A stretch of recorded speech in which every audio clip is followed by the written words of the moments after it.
Hey guys, and welcome back to my channel. So today I'm going to talk about why candles and how candles are so important.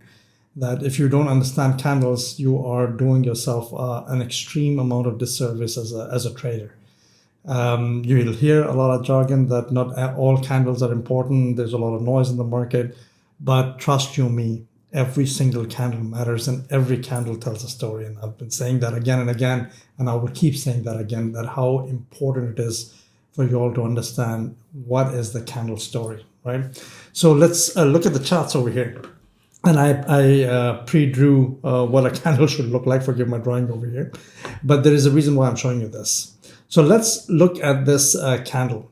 And you will see a lot of people tell you that, sometimes the SMCs or other guys will share that, the trading is so top notch that they are not even interested in what the color of the candle is. They will have just one color right across the board for all candles. And that is so far away from how you should be looking at this, because even the color of the candles matter. Tell me why. And I'll tell you that because the color tells me the trend of the candle. So if all of these candles, right? If all of these candles, let's say, because we're in a downward trend, right? If all of these candles are black, which is the downtrend, that's the color I set for my chart, you should be like, yeah, but they're all downtrend, so why does it matter if there's one bullish candle right here, but it's following the trend? The wick highs are respected. The wick lows are constantly being broken. The wick highs are being respected. So why does it matter? And I'll tell you why it matters, and I'll show you a trade why it matters.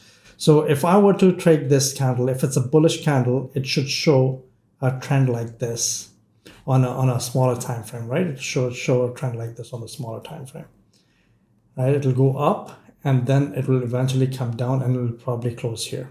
That's why. If I were to have this as a bearish candle, then the trend would be how? The trend would be lower low, lower highs, lower low, lower highs, lower low, lower highs, all the way down.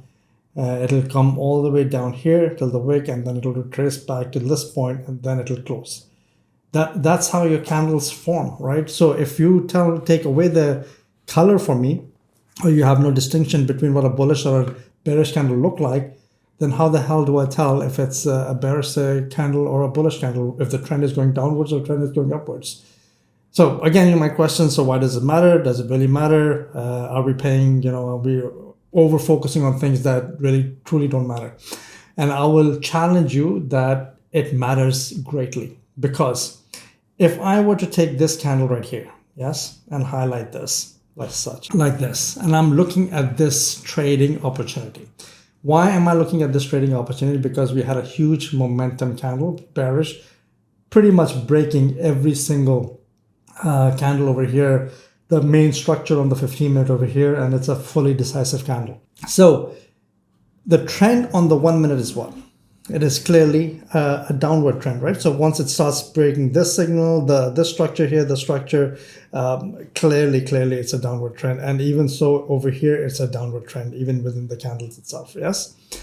So if I was interested in then trading this candle right here, which has T2 written on it, this candle, if I'm interested in trading this because the previous candle broke the low of the previous candle right here, yeah? It broke the low, even though it wicked it broke the low, which means that there is a structure shift on the lower time frames. Maybe there's a trading opportunity as such as it is shown, because obviously it's in hindsight, that I could get involved in catching the wick of the next 15-minute candle, right? That's the plan. So when I look at this, what do I always say, right? So I'm only focused here. I don't want to care. I don't really care about anything that's happening across any of my chart space outside of my blue box. I'm just focused in here. And the next thing I need is what? Liquidity, right? So the first thing is the box, second thing is the liquidity. And the liquidity at this point is where this is the high, right? That I need taken out because this fractal high broke this fractal low over here, right? So I want price to drop, and then I want price to take this out, right? So if price came in, price is going up like this, came down like this, like this, and then it went up like this, Then it came down like this, would be all over this trade. So I will place maybe a short right there. I'll place a short as such, right? That would be my trade, and I'll be tagged in and happy days, yeah? But it did not happen. So how do I then make sure that there is an opportunity for a trade for me to get involved? How do I know this? What are my confluences? As price is pulling away from here, I notice one thing. There is an opportunity to get involved right here. And I'll tell you how. As price is pulling back up, it is leaving telltale signs of a demand zone, right? So again, price comes down, and then it aggressively pushes upwards. Obviously, this wick, as I've always said, is an order block on the lower time frames. So I'm quite interested in this wicks. I mark it as such. When price then starts pulling downwards, I look at, okay, what is it telling me here?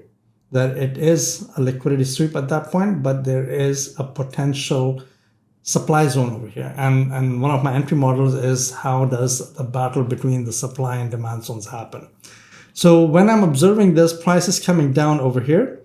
I'm looking at this candle develop, right? The bullish candle develop as such, going upwards, which is a reaction from this demand zone as expected, right? So you expect a demand zone to create a reaction. If there's no reaction, there's absolutely no orders, and the price just smashes through it. But this shows that there were some orders that needed to be absorbed or filled, which is why that failed effort to push upwards happened here, right? So this candle is trying to push that price upwards, but it fails.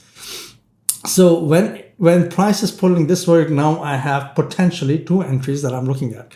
One entry is that when price breaks this, I get involved. And my second entry is a short when price breaks the low of this and I cover the high. Yeah. So you could be asking me the question, but what happens if your original entry model, where the liquidity is taken and then you come in? And that is the beauty of stop orders, my friends. So if price is over here, yes, and it is reacting and it is going upwards, I simply cancel my order because I never got tagged in. If there were enough orders in this demand zone that it is going to create a reaction that is going to break this high or is going to take that liquidity with it, at that point in time, it should never break this low, right? It should never. Now, obviously, there will be chances where price sort of wicks it, manipulates it, whatever you want to call it. Maybe it's different providers having different pricing. Maybe it just tags you in because of your spreads. Or maybe it actually does sweep this out and go higher. It goes deeper. It goes deeper into the zone, somewhere in the zone, and then price goes up, right? So it tags you in and then it goes up. Then it's a simple loss, and I accept that risk. Because if price is showing a reaction, the next candle, this being bullish, the next candle, I'm expecting a bullish candle. And if a bullish candle comes in, I simply cancel my order, wait for this liquidity to be taken, and then I go down. But that doesn't happen. So what do? I do a short at this point right here, and then I say, let me cover this zone. And if I get tagged in solid, that's a nice trade that I want to be involved in. And this is what happened, right? So you got an easy trade that you could have gotten involved in with a 3-hour run, just by understanding the markets and how candles form and what are the candles telling you. But you're like, okay, Salman, that is all great. But you know what? How do I know this is a reaction? It's just all one, efficient order flow. The highs of the wicks are being respected. The lows of the candlesticks are being broken. So the structure is downward. It's essentially downward trend. And if you turn this candle into black, yes, it is a downward trend. But this bullish candle completely changes the story. And I'll show you and I'll prove you by moving to a lower time frame, 15 seconds. Same trade, same markings, I didn't change anything.